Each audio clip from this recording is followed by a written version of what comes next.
Toilet পেলেও যাওয়ার কোনো জায়গা নেই, পানি খেতে আমাদের কষ্ট করে বাইরে যেতে হয়। আমাদের স্কুলে একটা বাথরুম, আর আমাদের স্কুলে সব ছাত্রছাত্রীদের এই একটা বাথরুমে যেতে হয়। আমাদের স্কুলে 150 জন ছাত্রছাত্রী আসে এবং এ কারণে আমাদের অনেক সমস্যার সম্মুখীন হতে হয়। নিরাপদ পানির কোনো ব্যবস্থা নেই, এজন্য আমাদের বাইরে যেতে হয়। এটা অনেক কষ্টকর। আমাদের স্কুলে কোনো ওয়াশ ব্লক নেই, আমরা পাশের বাড়িতে যেতে হয় আমাদের।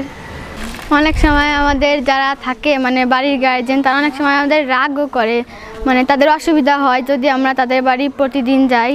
সব আমাদের একটা ওয়াশ ব্লক থাকায় আমাদের ছেলেমেয়ে সবার একসাথে যেতে হয়। যে পরিবেশ আমাদের অনেক সময় এখানে যাওয়াও সময় অসময়ে যাওয়াও অনেক সময় আমাদের মুশকিল হয়ে পড়ে। আমরা যে একই ওয়াশরুমে যাই, এতে আমাদের অনেকে সমস্যার সমাধান সম্মুখীন হতে হয়।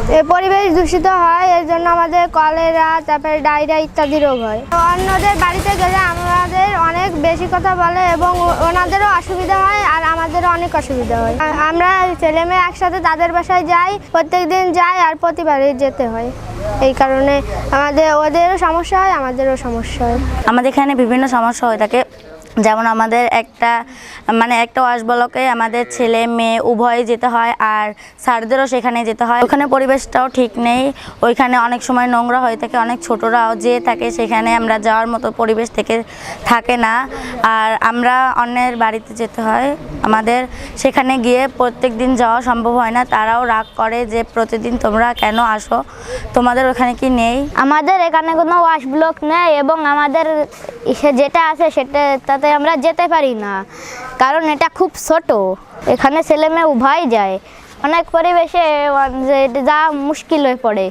এখানের পরিবেশটা একদমই খারাপ, তাও যে কষ্ট করেও আমাদের যেতে হয়। এলএমই সার্টিফাইড বিশ্বসেরা কপারে তৈরি ওয়ালটন কেবলস, যা আপনার স্থাপনাকে রাখবে সব সময় নিরাপদ। সরকারি প্রাথমিক বিদ্যালয়ের ওয়াশ ব্লক নির্মাণ কর্মসূচি লোহাগড়া উপজেলার 4টি এবং কালিয়া উপজেলার 4টি।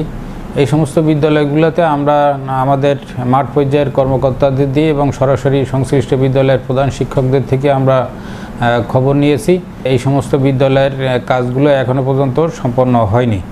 তো এই প্রাপ্ত যে তদন্ত প্রতিবেদন, সেই প্রতিবেদনের আলোকে আমরা ইতিমধ্যেই প্রকল্প অফিসে আমাদের প্রাথমিক শিক্ষা অধিদপ্তরে জানিয়েছি, লিখিতভাবে জানিয়েছি, এবং সংশ্লিষ্ট যে সংস্থা নির্মাণকারী প্রতিষ্ঠান জনস্বাস্থ্য প্রকৌশল, তার নির্বাহী প্রকৌশলী নরাইল, ওনাকেও আমরা লিখিতভাবে জানিয়েছি। আজকে হয়তো আমরা যেটা নিয়ম নাই সেটা যদি করে ফেলি, সেটা কিন্তু আসলে অনিয়ম যাচ্ছে, নিয়মের বাইরে গেলেই হয়তো সেটা অনিয়ম। এখন অনিয়ম যে সেটা হচ্ছে আপনি দুর্নীতি, তা কিন্তু নাও হইতে পারে। কেন বিল প্রদান করলাম, এটা অনেকগুলো কারণ থাকতে পারে। সেক্ষেত্রে হতে পারে হয়তো আমাদের কোনো সাইন নির্দেশনা হতে পারে, লিখিত থাকতে পারে, মৌখিকও হতে পারে। ব্লক বরাদ্দ হওয়ার পরে আমার একদিন অফিস থেকে ফোন দিয়েছে যে আমরা অমুক দিন লেআউট দিতে আসবো, কিন্তু আদৌ আজ হয় কাল হয় আর আসেই নাই, তাদের ছায়াও দেখি না। এবং বারবার আমি অফিসে যে জিজ্ঞাসা করি, বলছে যে কন্ট্রাক্টর করবে না। এইভাবে আমি এতটুকু জানি। এরপরে বর্তমানেও আবার হয় নাই কেন, এই জন্য আমি আবার আবেদন দিয়েছি। তো বললো যে আমরা চেষ্টা করবানি, দেখি কোনোভাবে করা যায় কিনা। হালকা কাজ হয়েছে, শুধু ভিত প্রস্তুত হয়েছে, আর কিছুই না। হয়নি কেন সেটা জানার কোনো ছিল না। আমরা এমনি ওই পাবলিক হেলথ অফিসে গিয়ে ইঞ্জিনিয়ারকে বলেছি যে এই কাজটা হচ্ছে না, এটা আমাদের বিশেষ প্রয়োজন।